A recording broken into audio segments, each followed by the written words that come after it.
ನಮಸ್ತೆ ಡಾಕ್ಟರ್. ನಮಸ್ತೆ, ಕೂತ್ಕೊಳ್ಳಿ. ಡಾಕ್ಟರ್, ನಾನು ಲಕ್ಷ್ಮಿ ಅಂತ. ಶ್ವೇತಾ ಅವರು ನಿಮ್ಮ ಹತ್ರ ಮಾತಾಡಿದ್ದೀನಿ ಅಂದರು. ಇವ್ರು ನನ್ನ ಹಸ್ಬೆಂಡ್ ರಾಘವ್ ಅಂತ. ಶ್ವೇತಾ ಅವರು ನಿಮ್ಮ ಬಗ್ಗೆ, ನಿಮ್ಮ ಯಜಮಾನ್ರ ಬಗ್ಗೆ ಎಲ್ಲ ಹೇಳಿದ್ದಾರೆ. ನೀವೊಂದು ಕೆಲಸ ಮಾಡಿ, ನೀವು ಸ್ವಲ್ಪ ಹೊರಗಡೆ ಇರಿ. ನಾನು ನಿಮ್ಮ ಯಜಮಾನ್ರ ಹತ್ರ ಸ್ವಲ್ಪ ಸಪ್ರೇಟಾಗಿ ಮಾತಾಡಬೇಕು.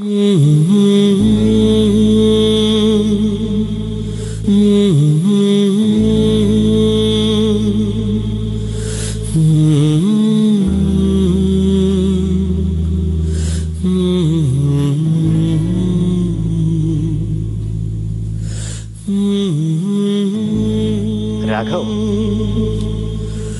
ನಿಮ್ಮ ಬಗ್ಗೆ, ನಿಮ್ಮ ಕುಟುಂಬದ ಬಗ್ಗೆ ಸ್ವಲ್ಪ ಹೇಳ್ತೀರಾ? ನನ್ನ ಬಗ್ಗೆ, ನನ್ನ ಫ್ಯಾಮಿಲಿ ಬಗ್ಗೆ ಹೇಳ್ಕೊಳಕ್ಕೆ ಏನಿದೆ ಡಾಕ್ಟರ್? ಲಕ್ಷ್ಮಿನೇ ನನ್ನ ಪ್ರಪಂಚ. ಈಗ ಅವಳೇ ಬಿಟ್ಟು ಹೋಗ್ತಾ ಇದ್ದಾಳೆ. ಹೇಳ್ಕೊಳಕ್ಕೆ ನಾನು ಇರಲ್ಲ, ನನ್ನ ಫ್ಯಾಮಿಲಿನೂ ಇರಲ್ಲ. ಎಲ್ಲ ಹೊರಟೋಗುತ್ತೆ.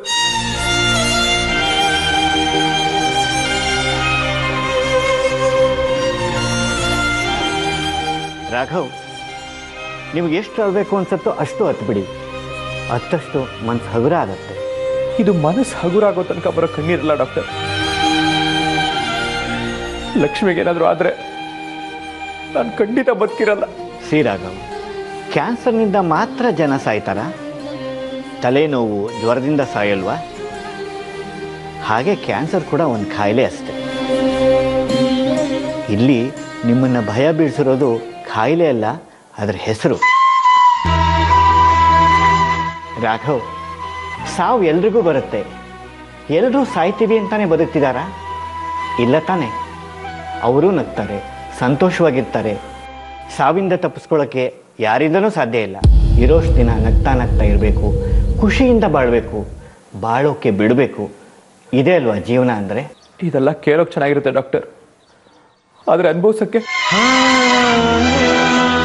ಕಾಯಿಲೆ ರೋಗಿಗಳ ಜೀವನ ಮಾತ್ರ ಹಿಂಡಲ್ಲ, ಅವ್ರು ಪ್ರೀತಿಸೋರು ಬದುಕನ್ನು ನರಕ ಮಾಡಿಬಿಡುತ್ತೆ. ಬದುಕು ನರಕ ಆಗೋಯ್ತು ಅಂತ ನರಳುತ್ತಾ ಕೈ ಕಟ್ಕೊಂಡು ಕೂತಿರಬಾರ್ದು ರಾಘವ್. ಅವ್ರು ಸಾಯ್ತಾರೆ ಅಂತ ಹೆದರೋದು ಬಿಟ್ಟು ವಾಸ್ತವನ ಒಪ್ಕೊಂಡು ಅವ್ರನ್ನ ಸಂತೋಷವಾಗಿಡೋದ್ರ ಬಗ್ಗೆ ಸ್ವಲ್ಪ ಯೋಚನೆ ಮಾಡಿ. ಮನೆಯಲ್ಲಿ ಒಂದು ಪಾಸಿಟಿವ್ ವಾತಾವರಣನ ಸೃಷ್ಟಿ ಮಾಡಿ. ಯಾರಿಗೆ ಗೊತ್ತು, ಲಕ್ಷ್ಮಿ ಸಂಪೂರ್ಣ ಗುಣಮುಖ ಆದರೂ ಆಗ್ಬೋದು. ಯುವರಾಜ್ ಸಿಂಗ್, ಮೋನಿಶಾ ಕೊಯಿರಾಲಾ, ಲೀಸಾರೆ, ಹೀಗೆ ಕ್ಯಾನ್ಸರ್ನ ಗೆದ್ದವರು ತುಂಬ ಜನ ಇದ್ದಾರೆ. ಲಕ್ಷ್ಮಿ ಅವರಲ್ಲೊಬ್ರು ಯಾಕಾಗಬಾರ್ದು? ಮ್ಯಾಕ್ಸಿಮಮ್ ಪ್ರಯತ್ನ ಪಡಿ. ಹಾಗೆ ನೀವು ಅವ್ರು ಇರುವಷ್ಟು ದಿವಸ ಅವರು ಸುಖವಾಗಿ ನೋಡಬೇಡಿ. ಇವ್ರ ಕ್ಯಾನ್ಸರ್ ವಾಸಿ ಆಗೋದು ಅಂತ ನೀರು ಬಿಟ್ಟಿದೆ.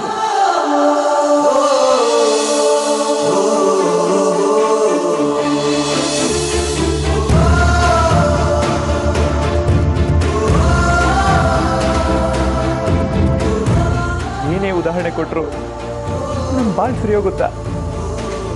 At the end of the day ಅನುಭವಿಸೋರು ನಾವೇ ಅಲ್ವಾ ಡಾಕ್ಟರ್? ಲಕ್ಷ್ಮಿ ಮುಖ ನೋಡಿದ್ರೆ ಸಾಕು, ಮೊದಲು ನಾನೇ ಸತ್ತೋಗ್ಬೇಡ ಅನ್ಸುತ್ತೆ.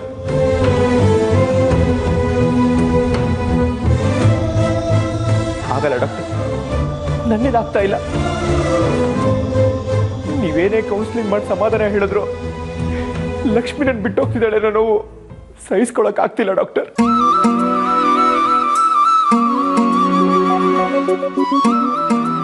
ದಯವಿಟ್ಟು ನನ್ನ ಪಾಡಿ ನನ್ನ ಬಿಟ್ಬಿಡಿ. ಸುಮ್ಮನೆ ನನಗೆ ಬುದ್ಧಿ ಹೇಳ್ತಾ ನಿಮ್ಮ ಸಮಯನ ವ್ಯರ್ಥ ಮಾಡ್ಕೋಬೇಡಿ. I am very sorry doctor.